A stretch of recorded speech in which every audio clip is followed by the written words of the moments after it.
Hi, good afternoon. Mag-share ako sa inyo ng mga tips sa ginagawa kong base exercise everyday. Baka makatulong sa inyo. So, ito yung the usual na ginagawa ko.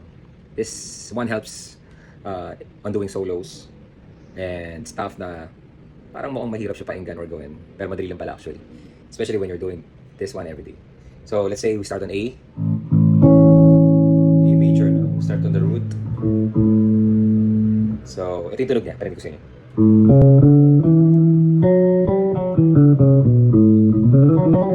And then you do hammering para mas madami yung notes, mas komportable and mabilis gawin.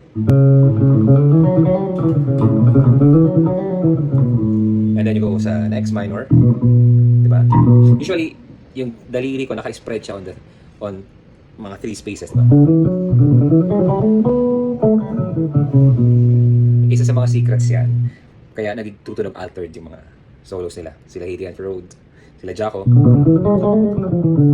Because ini-spread nila yung notes and may mga flats.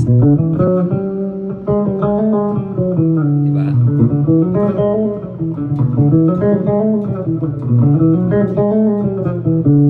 And then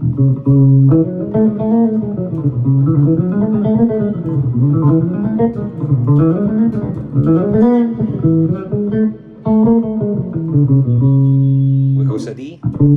Try natin yung naka-spread pa rin yung tatlong spaces.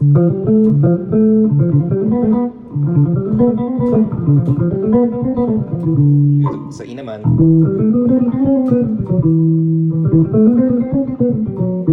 So pag pinagsama mo siya, let's say you're doing solo, tinunog niya.